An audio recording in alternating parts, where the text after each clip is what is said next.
Mis hermanos, paz y gracia en el Señor. Vamos a ir a Santiago, capítulo 1, versículo 1 hasta el versículo 4.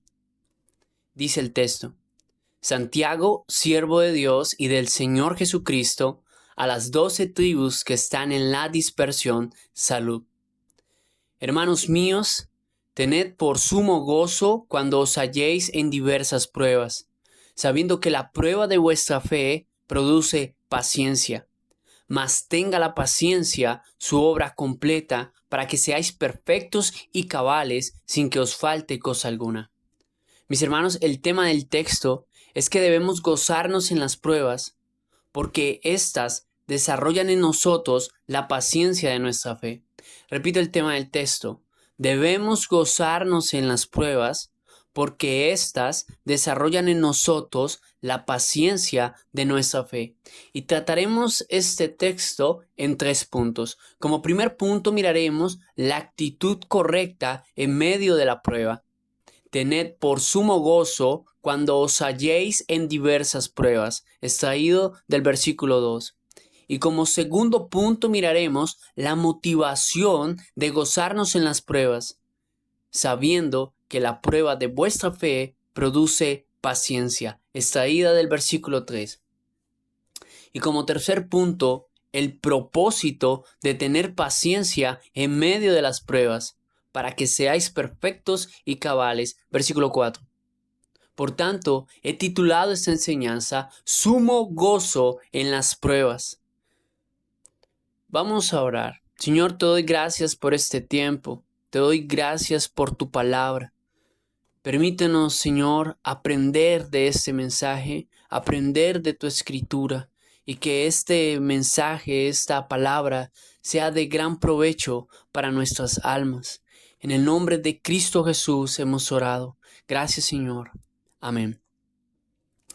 No siendo más, damos inicio al primer punto: la actitud correcta en medio de la prueba. Tened por sumo gozo cuando os halléis en diversas pruebas. Versículo 2. Mi hermano, imagínate vivir en Jerusalén y participar del primer impacto del cristianismo, y tener la fortuna de pertenecer a la primera iglesia donde eres pastoreado por Santiago, el hermano de Jesús. Pero los enemigos de Cristo, los líderes religiosos, atacan aquella iglesia. Entonces temes por tu vida y empiezas a hacer lo que todos tus hermanos en la iglesia hacen: huir a otras tierras, dejando familia, bienes y trabajo, con la incertidumbre de no saber qué hacer, qué va a pasar en aquel lugar que no conoces. Y en medio de la angustia, en medio del desánimo que inunda el corazón, llega a tus manos esta carta de tu pastor. Así que con alegría la desenrollas y lees las primeras líneas del capítulo 1, versículo 1, que dicen: Santiago, siervo de Dios y del Señor Jesucristo, a las 12 tribus que están en dispersión, salud. Entonces, tu corazón se alegra, porque aquel pastor, aunque es un hermano de Jesús, no hace pretensión de ello. Más bien se muestra como siervo. En griego esto es un doulos. Esto es un esclavo. ¿Esclavo de quién? Dice el texto: Santiago, siervo de Dios y del Señor Jesucristo. Entonces, Santiago es un esclavo del Padre y del Hijo. Y la manera en la que sirve es enviando a los dispersos, esto es, a los perseguidos de Israel, salud. En griego es estar en regocijo. Entonces te alegras aún más al saber que hay un pastor como Santiago que sirve al Señor, trayéndote regocijo en medio de las aflicciones. Regocijo es alegría, regocijo es gozo, pero la definición de regocijo es deleite en calma. Se tiende a pensar que gozo es risa a carcajadas, pero no. De hecho, cuando estamos en situaciones difíciles en las que alguien nos hace tener mal genio, y cuando alguien ve la manera horrible en la que estamos actuando, porque la ira nos gobierna, en esos momentos nos suelen decir: oye, cálmate. Y al estar embargados de enojo, no podemos creer que esa palabra sea la correcta. A lo que respondemos: ¿cómo quieres que me calme? Y entramos a justificar nuestro pecado, nuestra ira, diciendo: ¿Cómo no me voy a poner así? Si mira cómo me estrelló el carro, o mira aquel que hace cuánto me debe esa plata y aún no me ha pagado. O otro dirá, uno llame y llame y llame a fulano de tal y no contesta y no sé para qué tiene ese celular. ¿Cómo no me voy a poner de mal genio? ¿O qué quiere? Añadimos más pecado a la situación poniéndonos sarcásticos. ¿O qué quiere? ¿Que me ría?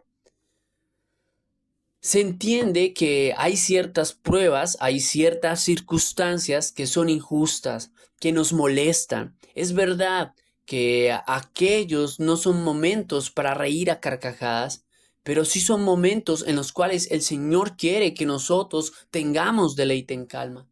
El gozo del que está hablando el texto es de tener disfrute de manera tranquila.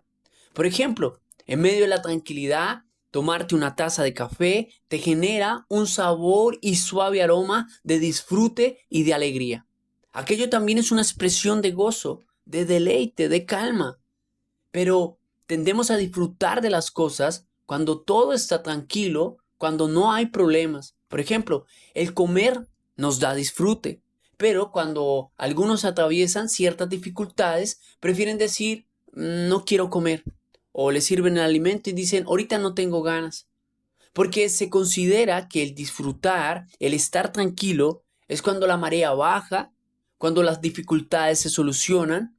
Prueba de esto son expresiones comunes como quiero pagar esta deuda para estar tranquilo. O ojalá se solucione rápido ese inconveniente con fulano de tal para estar tranquilo. Porque se tiende a creer que solo se puede estar tranquilo cuando la solución llega a las dificultades, mas no que se puede estar tranquilo aún en medio de las dificultades. Pero en el versículo 2, Santiago nos muestra una cosmovisión distinta, una cosmovisión diferente, donde da un giro total a esto al decir, hermanos míos, tened por sumo gozo cuando os halléis en diversas pruebas. A esto nos llama, a no solo tener gozo cuando las cosas se solucionan, sino también a tener gozo en medio de las pruebas. Pero paremos un momento en la frase sumo gozo que menciona el texto. La palabra sumo es todo.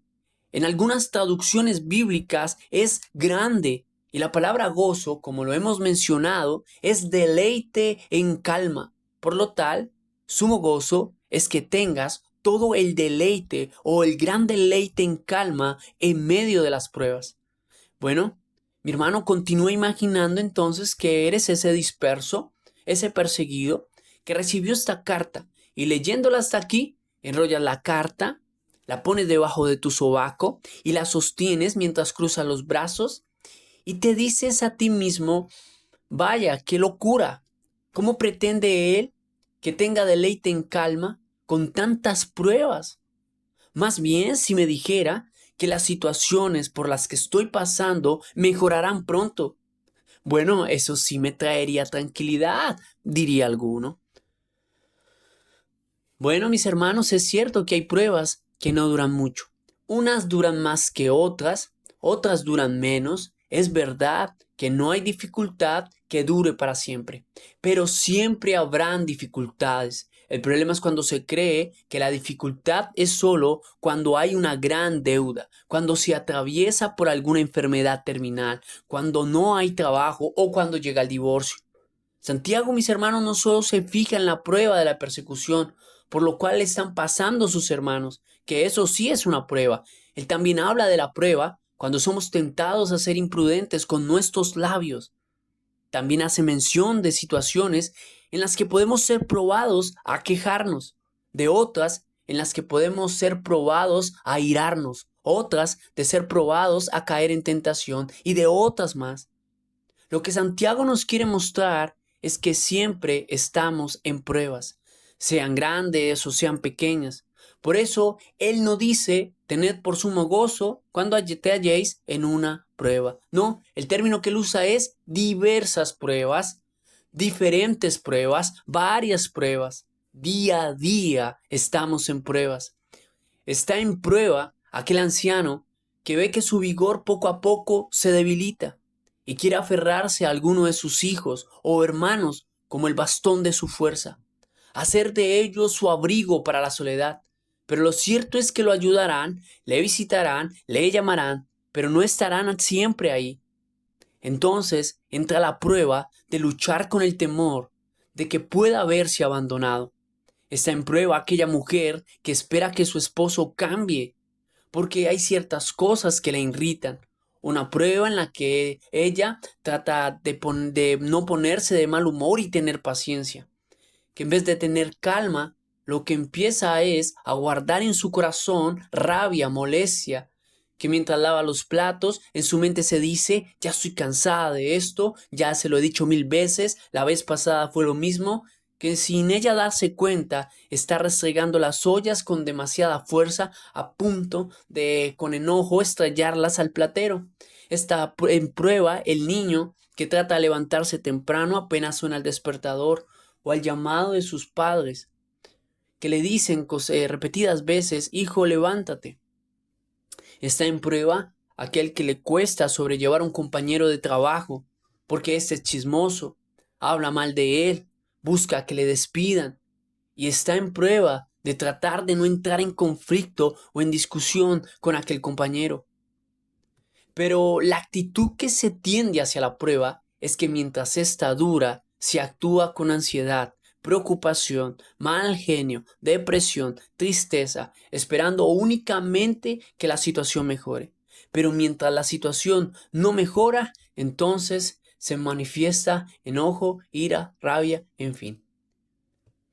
Y hoy en día muchos quieren escuchar un mensaje donde las pruebas no existen, donde el cristiano no le pueden venir pruebas porque es un hijo de Dios, y si le llegan es porque está en maldición.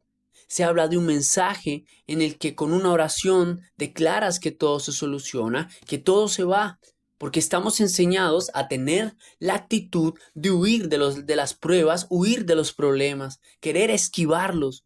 Pero Santiago es alguien que te ve como un hermano, que no te quiere engañar, sino que nos aterriza la situación, enseñando que no podemos huir de las pruebas, pero que sí podemos enfrentarlas con una buena actitud, y esto es deleite en calma, ya que la vida es como una pista de atletismo en la que hay muchos obstáculos, que son como barandas, que cada una de ellas llega a la altura de la cintura, en la que el atleta tiene que ir corriendo, saltando cada una de ellas.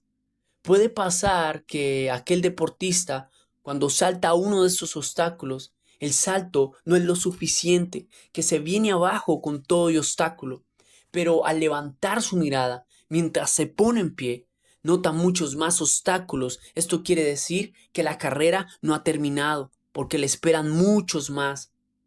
Así también, apenas pasemos una prueba en nuestra vida, vendrán otras que a medida que vayamos pasando por ellas, aprenderemos a sobrellevar mejor la situación con una actitud de sumo gozo. Si sabemos que es una realidad, que vamos a estar en prueba hasta el día de nuestra muerte, entonces, ¿qué actitud prefieres tener frente a los obstáculos que el Señor ha preparado para ti? ¿O prefieres mantener un rostro cabizbajo que refleja una actitud distante, que al levantar la mirada refleja inconformismo y decepción? ¿O más bien, te gustaría tener un rostro diferente, que refleja que hay deleite en tu corazón, que transmite calma? ¿Te gustaría, mi hermano, tener esa calma? Y que nada tenga la fuerza suficiente para estorbar tu corazón tranquilo, aunque el mundo se venga a cuesta abajo. ¿Te gustaría? ¿Te gustaría tener ese deleite en calma? Ya que la palabra de Dios nos dice que esa es la actitud correcta frente a las pruebas. Pues, hermanos míos, tened por sumo gozo cuando os halléis en diversas pruebas. Punto número 2. La motivación de gozarnos en las pruebas. Extraído del versículo 3 que dice, sabiendo que la prueba de vuestra fe produce paciencia. Ahora, mis hermanos, ¿cuál es la razón, la motivación de gozarnos, de tener ese deleite en calma? El texto no lo dice, sabiendo que la prueba de vuestra fe produce paciencia. Esto quiere decir que las pruebas logran conseguir que nuestra fe produzca paciencia o se fortalezca en la paciencia, ya que por medio de esto podemos medir qué tan maduro es un hermano en la fe, ya que un fruto de la fe genuina es la paciencia. Paciencia en griego es resistencia, aguante, constancia, y vaya que en las pruebas necesitamos ser pacientes, tener aguante, no rendirnos, resistir, aunque queramos tirar la toalla frente a las situaciones, mantener la constancia de buscar a Dios en medio de las aflicciones. Eso sí es tener paciencia. ¿Puede alguien decir, yo paciente no soy? A mí no me gusta esperar, ni que me pongan a esperar.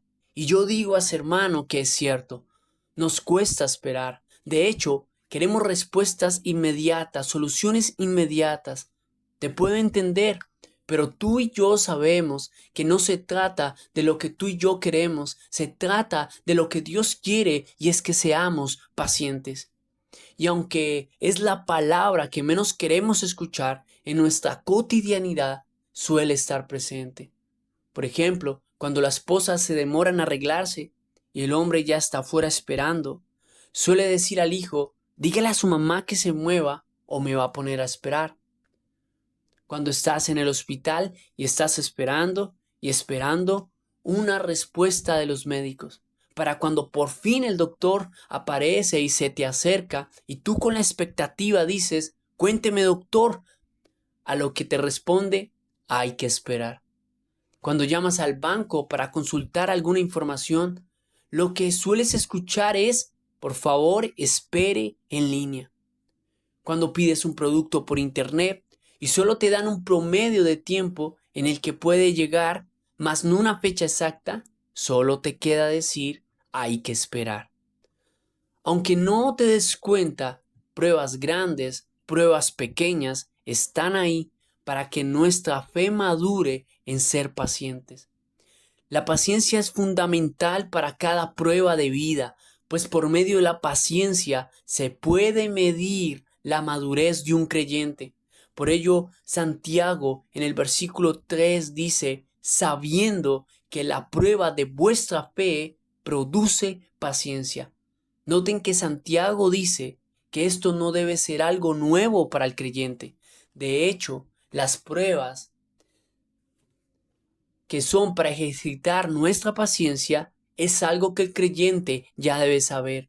Es algo que un hijo de Dios debe conocer, pues sabiendo que la prueba de vuestra fe produce paciencia. Pero es algo que muchos no lo saben y al no saberlo, no saben cómo actuar con paciencia en medio de la aflicción, porque se considera que la prueba se puede tratar de cualquier otra cosa menos de fortalecer nuestra fe al ser pacientes, ya que en esta es una manifestación también de la santidad. Por eso la prueba que parecen derrumbarnos en algunos momentos está haciendo todo lo contrario y es fortalecer la fe al desarrollar cada vez más en nosotros ese fruto de la paciencia. Tercer punto, el propósito de tener paciencia en medio de las pruebas, para que seáis perfectos y cabales. Versículo 4. Ahora, hermanos, Santiago dice que la paciencia es importante. ¿Cómo se hace, mis hermanos, manifiesta la paciencia? Podemos creer que ser paciente es ser despreocupado. Cuando alguien es despreocupado, se refiere a que no muestra interés a la situación. Es como decir, lo que está pasando no me importa. Eso no es ser paciente. Santiago nos dice para qué es la paciencia, para que seáis perfectos y cabales. La palabra perfecto en griego se refiere a ser maduro. Por tanto, una persona paciente es alguien que se comporta de manera madura y cabal. Por eso cuando el texto dice en el versículo 4, mas tenga la paciencia, su obra completa. Cuando habla de obra, esto se refiere a esfuerzo, a acción. Esto nos muestra que la paciencia es activa, que se manifiesta, se muestra en acciones que reflejan madurez y cabalidad, para que seáis perfectos y cabales sin que os falte cosa alguna. Ahora, El hecho que nos diga que no nos falte cosa alguna, no se refiere en que si tú eres una persona que actúa con una madurez cabal, Dios te va a recompensar con bienes materiales. A lo que tal vez tú pienses que por tus peticiones, o más bien a lo que tú pienses que por portarte bien, cabalmente, ser paciente, entonces tus peticiones serán respondidas y no te hará falta nada. Es verdad que sí, que Dios en su misericordia responde peticiones de sus hijos. Es verdad que hay hermanos que se ven en circunstancias difíciles y más adelante vemos cómo el Señor poco a poco les mejora la situación. Pero hermanos, en este momento a lo que el texto se refiere cuando dice, mas tenga la paciencia su obra completa, para que seáis perfectos y cabales, sin que os falte cosa alguna, noten lo que dice el texto, mas tenga la paciencia su obra completa. Noten que viene hablando de la paciencia y que esa obra de la paciencia sea completada. O sea, que no puede faltar a la paciencia las cosas que ha venido hablando, como deleite en calma, la madurez y la cabalidad, y más adelante sabiduría para saber actuar con esa madurez y con esa cabalidad. Entonces, claramente a esas cosas se refiere cuando dice sin que os falte cosa alguna. De hecho, nos va a mostrar cómo es necesaria la paciencia para actuar con madurez y cabalidad, y qué mejor que en las relaciones personales. En el capítulo 1 y el versículo 9 dice, por esto, mis amados hermanos, todo hombre sea pronto para oír, tardo para hablar, tardo para irarse. Al decir Santiago, pronto para oír, es que debemos ser pacientes en dejar hablar al otro. Tardo, esto es, a no ser acelerado, ya que el griego es ser lento a la hora de hablar, ser tardo, pacientes, pensar lo que vamos a decir, para no ser imprudentes, tardo para irarse, una vez más, ser pacientes en las situaciones en las que nos vemos expuestos a irarnos, para no perder los estribos. Esta es la paciencia a la que Santiago nos llama, a una que refleja madurez y cabalidad. Pero mientras escuchas esto, podemos decir, ¿y quién puede vivir este mensaje? Esto no es fácil. De hecho, mis hermanos, por nosotros mismos es imposible actuar con esa paciencia en todas las pruebas de nuestra vida, con esa misma paciencia que menciona el texto. Pero, ¿sabes qué? Santiago lo sabe. Y es por ello que nos muestra la solución, y es tener deleite en calma, ya que alguien que no tiene calma, que no tiene tranquilidad, paz en su corazón, no puede ser paciente. Por eso, cuando el texto habla de todo deleite, del gran deleite, nos habla de Cristo, porque Él es el gran deleite en calma, Él es el todo deleite. De hecho, cuando pruebas algo, cuando degustas algo como un alimento, un manjar, las escrituras nos llaman a deleitarnos en él. El Salmo 37:4 cuando dice, deleítate a sí mismo en Jehová y él te concederá las peticiones de tu corazón. El Salmo 16:11 dice, me mostrarás la senda de la vida, en tu presencia y plenitud de gozo, delicias a tu diestra para siempre. El deleitarnos en el Salmo 34:8 es tan importante que llega a ser una demanda cuando dice, gustad y ved que es bueno Jehová. Por eso cuando escuchas alguna melodía, hallas deleite por su ritmo y dices, qué melodía tan hermosa que transmite algo de tranquilidad. Cuando nos deleitamos en Cristo y probamos de la grosura de su santidad por medio de la comunión, se nos transmite calma, una calma suficiente y necesaria para ser pacientes en las tribulaciones. Así que mi hermano, deja que el Señor sea tu deleite en calma para ser paciente en los momentos de prueba. Mis hermanos, bendiciones, paz y gracia en el Señor. Amén.